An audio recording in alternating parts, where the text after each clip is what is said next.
İspanya Golden Vize programını 3 Nisan 2025 itibarıyla tamamen sonlandırıldı. Portekiz ise 2023 sonunda gayrimenkul seçeneğini büyük ölçüde kaldırdı. İki popüler kapı birkaç yıl içinde kapandı. Bu videoda gayrimenkul yoluyla oturum ve vatandaşlığın gerçekte nasıl işlediğini, hangi ülkelerin öne çıktığını, yaklaşık eşikleri, ilan fiyatının dışındaki gerçek maliyetleri ve süreci adım adım anlatacağız. Bir de çoğu kişinin atladığı bir detay var. Videonun sonuna doğru ona geleceğiz. Önce en sık yapılan yanlış anlamayı düzeltelim. Yurt dışında bir ev almanız, tek başına ne oturum izni ne de vatandaşlık anlamına gelir. Statü, ancak o ülkenin göç mevzuatı belirli bir eşiğin üzerindeki mülk yatırımını açık bir seçenek olarak tanımladığında doğar. Burada iki ayrı yol var. Birincisi gayrimenkul karşılığında verilen oturum izni, yani Golden Vize, belirli bir tutarın üzerinde mülk aldığınızda o ülkede yaşama ve çoğu programda ailenizi de dahil etme hakkı elde edersiniz. Ama pasaport almazsınız. İkincisi gayrimenkul yoluyla vatandaşlık. Burada mülk alımı, doğrudan pasaport veren bir programın kabul edilen yatırım seçeneklerinden biridir. Bu iki yol birbirinin alternatifi değil, farklı ihtiyaçlara verilen farklı yanıtlardır. Peki bu yol kime uygun? Parasını bir fona bağışlamak yerine elinde kalıcı bir varlık tutmak isteyen yatırımcılara. Aynı bütçeyle hem kira geliri, hem aileniz için ikinci bir ev, hem de uzun vadede değer artışı beklentisi hedefleyebilirsiniz. Özellikle bu ikili amacı taşıyan aileler için gayrimenkul yolu mantıklıdır. Buna karşılık en düşük maliyetli ve daha basit sonucu isteyen, mülk yönetimiyle uğraşmak istemeyen kişiler için doğrudan bağış seçenekleri daha uygun olabilir. Çünkü gayrimenkulün getirisi kadar riskleri de vardır. Likidite düşüktür, satış zaman alır ve çoğu programda mülkü belirli bir süre elde tutma zorunluluğu bulunur. Şimdi ülkelere bakalım. Bu rakamlar videonun çekildiği tarihteki genel aralıkları yansıtır ve sık değişir. Yunanistan, Avrupa'da gayrimenkul üzerinden oturum veren en bilinen programlardan biri olmayı sürdürüyor.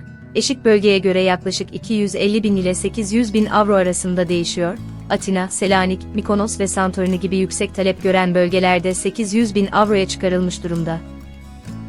Birleşik Arap Emirlikleri, yaklaşık 2 milyon AED, yani yaklaşık $545.000 değerinde mülk alan yatırımcılara 10 yıllık, yenilenebilir bir Golden Vize sunuyor ve fiziksel ikamet zorunluluğu aramamasıyla öne çıkıyor. Vatandaşlık tarafında Türkiye, $400.000 üzerinde gayrimenkul alan ve bunu kanunun belirlediği süre boyunca elde tutan yatırımcılara başvuru hakkı tanıyor.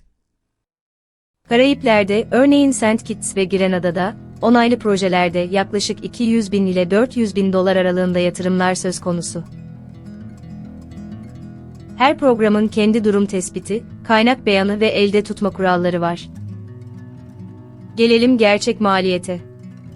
İlan fiyatı, toplam maliyetin yalnızca bir parçasıdır. Bütçenizi kurarken devlet harçlarını ve vergileri hesaba katın. Tapu harcı, alım vergisi ve yıllık emlak vergileri ülkeye göre değişir. Başvuru ve idari ücretler çoğu zaman her aile üyesi için ayrı çıkar. Durum tespiti ücretleri, özellikle vatandaşlık programlarında zorunludur ve genellikle iade edilmez. Buna sözleşme incelemesi, tapu kontrolü ve başvuru yönetimi gibi danışmanlık giderlerini, ardından aidat, sigorta, bakım ve mülk yönetim ücretleri gibi süregelen kalemleri ekleyin. Bağımsız bir danışman olarak yaklaşımımız, tüm bu kalemleri baştan tek bir tabloda göstermektir. Yalnızca mülk fiyatına odaklanan bir hesap, gerçek yükümlülüğü olduğundan düşük gösterir. Süreç çoğu ülkede benzer 5 adımdan oluşur. Birinci adım uygunluk analizi, hedeflerinize, bütçenize ve aile yapınıza uygun ülke ile programın belirlenmesi. İkinci adım mülk seçimi ve durum tespiti, tapu, imar ve satıcı kontrolü, ayrıca programın kabul ettiği mülk tipinin doğrulanması. Üçüncü adım satın alma ve tapu işlemleri. Dördüncü adım başvuru dosyası, kaynak beyanı, sabıka kaydı, sağlık ve diğer belgeler. Beşinci adım inceleme ve karar. Onay sonrasında oturum kartı ya da vatandaşlık belgesi düzenlenir. Oturum izinleri genellikle birkaç ay içinde sonuçlanabilirken, vatandaşlık süreçleri çoğunlukla daha uzun sürer. Hiçbir programda onay ya da belirli bir tarih önceden taahhüt edilemez. Sonuç, dosyanızın eksiksizliğine ve ilgili makamın değerlendirmesine bağlıdır. Şimdi başta söz verdiğim, çoğu kişinin atladığı detaya gelelim. Aslında 2 tane. Birincisi elde tutma süresi. Birçok program mülkü belirli bir süre satmadan tutmanızı ister, örneğin Türkiye'de en az 3 yıl. Bu süre dolmadan yapılan bir satış statünüzü riske atabilir. İkincisi fon kaynağı belgesi. Yatırım için kullanılan paranın nereden geldiğini belgelemeniz gerekir ve eksik ya da tutarsız dosyalar, en sık karşılaşılan gecikme ve ret sebeplerindendir. Buna bazı oturum izinlerinde yenileme için aranan asgari kalış şartını, kendi ülkenizin çifte vatandaşlığa bakışını ve ayrı bir konu olan vergi ikametini de ekleyin. Son olarak, mutlak sözler veren ya da sonucu şimdiden söyleyen sözde vaatlere karşı temkinli olun.